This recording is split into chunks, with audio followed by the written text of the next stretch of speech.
Assalamualaikum warahmatullahi wabarakatuh. Selamat pagi. Kami di kelompok IF Malam 1B8 akan menjelaskan proyek kami yaitu aplikasi pengumuman akademik online.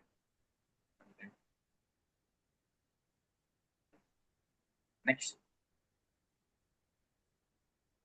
Kami didampingi dengan Bu Cynthia Lasmi Andesti, Skom, Mkom,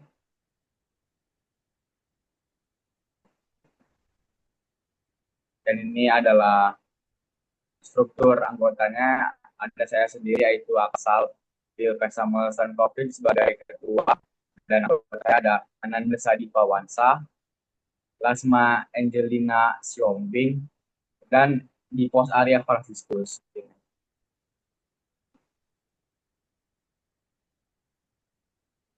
Saya akan menjelaskan latar belakang masalah dari aplikasi pengumuman akademik online.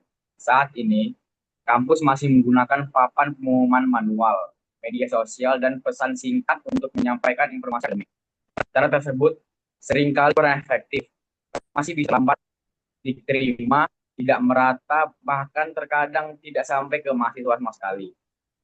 Kondisi ini tentu menjadi kendala, terutama ketika ada pengumuman penting seperti jadwal ujian, perubahan kelas, dan informasi akademik lainnya yang harus diketahui dengan cepat.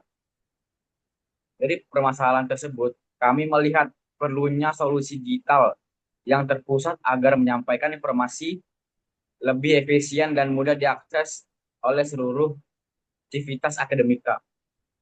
Oleh karena itu, kami membuat aplikasi pengumuman akademik online, sebuah sistem berbasis web yang memungkinkan dosen dan mahasiswa kampus untuk mempublikasikan pengumuman secara langsung, dan mahasiswa dapat mengakses kapanpun dan dimanapun. Tujuan dari pengembangan aplikasi ini ada tiga. Satu, meningkatkan kecepatan dan ketepatan informasi dengan sistem pengumuman berbasis web. Dua, menyediakan platform komunikasi akademik yang terpusat dan efisien. Tiga, meningkatkan kenyamanan dan keteraturan dalam menyampaikan informasi di lingkungan kampus. Dengan aplikasi ini, kami berharap semua pihak, baik dosen, mahasiswa maupun administrasi kampus dapat berkomunikasi secara lebih cepat, modern, dan berinteraksi. Fiturnya akan dibacakan oleh Ananda Sarifah. Baik, selanjutnya saya, Ananda Syadifa, akan menjelaskan fitur dan gambaran umum dari sistem aplikasi kami. Aplikasi pengumuman akademik online memiliki beberapa fitur utama yang menjadi inti dari sistem ini. Yang pertama, autentikasi pengguna, memastikan hanya admin dan dosen yang dapat mengelola pengumuman. Kedua, manajemen data pengumuman. Dosen dan admin dapat membuat, mengubah, dan menghapus pengumuman yang tersimpan di database. Yang ketiga, pencarian dan filter. Membantu mahasiswa mencari pengumuman berdasarkan kategori, tanggal, atau kata kunci. Dan yang keempat, desain yang responsif. Tampilan menyesuaikan berbagai perangkat seperti laptop, tablet, atau smartphone. Secara garis besar, sistem ini melibatkan tiga komponen utama, yaitu dosen, mahasiswa, dan database. Dosen login ke sistem dan dapat membuat pengumuman yang tersimpan di database. Dengan alur ini, proses penyampaian informasi menjadi lebih cepat, terpusat, dan efisien, tanpa perlu penyebaran manual seperti sebelumnya. Selanjutnya, kontribusi produksi dan kebutuhan fungsional akan dijelaskan oleh Lasma Angelina Sihombing. Baik, saya Lasma akan menjelaskan tentang konstruksi produk. Dalam proses pengembangannya ini, kami mengikuti 4 tahap utama, yaitu yang pertama conceive, yang kedua desain, yang ketiga implement, dan yang keempat operate. Untuk yang pertama, conceive itu sama dengan perencanaan, untuk mengidentifikasi kebutuhan sistem dan pengguna.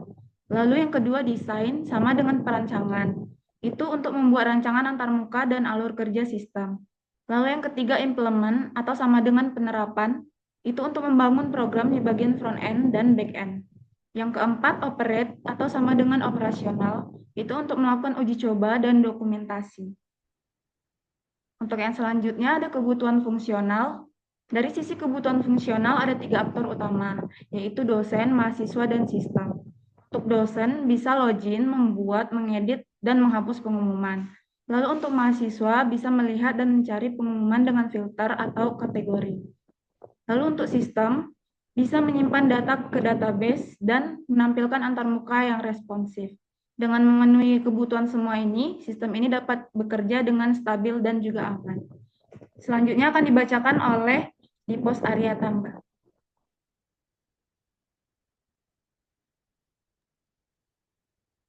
Terima kasih. Saya di pos akan menjelaskan bagian akhir yaitu kebutuhan fungsional, wireframe, dan penutup. Untuk kebutuhan fungsional, fokus kami ada pada 3 aspek utama, yaitu 1. Kemudahan penggunaan, antarmuka sederhana dan intuitif. 2. Kualitas kode, ditulis rapi agar mudah dikembangkan. 3. Bahasa yang mudah dipahami, menggunakan bahasa Indonesia agar sesuai dengan lingkungan kampus.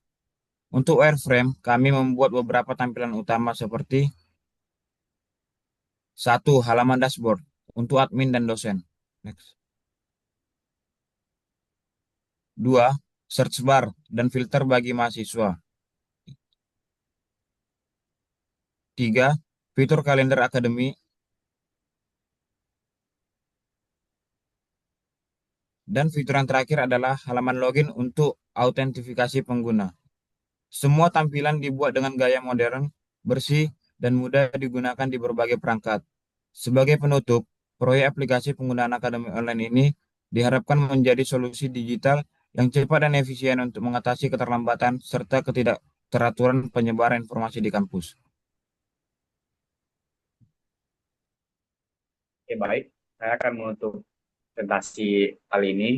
Kami berterima kasih kepada Ibu Cynthia Lasmi Andesti Skom Mkom selaku dosen pembimbing serta semua pihak telah membantu mengembangkan proyek ini. Sekian dari kami. Terima kasih atas perhatiannya dan waktu. Assalamualaikum warahmatullahi wabarakatuh. Selamat pagi.